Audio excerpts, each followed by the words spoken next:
தூரமான புறஜாதி எனக்கு சொந்தமென்று உறவை தந்த ரத்தமே, ஜீவனுள்ள புதிய மார்க்கத்தினுள் பிரவேசிக்க தைரியம் தந்த ரத்தமே, ரத்தமே சிந்தப்பட்ட ரத்தமே, விலையேற பெற்ற ரத்தமே.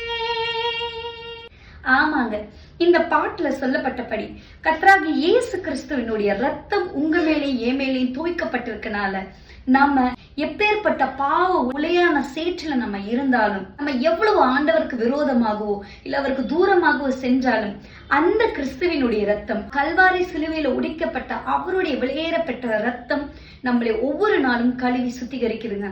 அதனாலதான் பைபிள் எப்படியாக சொல்லப்பட்டிருக்கிறது, ஒருவன் கிறிஸ்துவுக்குள் புதிய சிருஷ்டியானால் அவன் பழையவைகள் ஒளிந்து போகும், எல்லாம் புதிதாயின அப்படின்னு சொல்லிட்டு, இன்றைக்கு கிறிஸ்துவின் ரத்தம் உங்க மேல ஒவ்வொரு நாளும் தெளிக்கப்படும் பொழுது கண்டிப்பா நான் சொல்றேங்க, நீங்க ஒவ்வொரு நாளும் அவருடைய பார்வைக்கு புதிய சிருஷ்டியாக தான் இருப்பீர்கள்.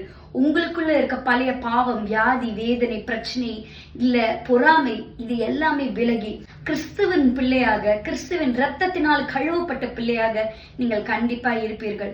உங்களுக்குள்ள பாவம் கிடையாது, உங்களுக்குள்ள வியாதி வராது. ஏன்னா நீங்க கிறிஸ்துவின் ரத்தத்தால கழுவப்பட்டவர்களாய் இருக்கிறீர்கள். அதனால நீங்கள் நீதிமான்களாக்கப்பட்டிருக்கிறீர்கள். God bless you.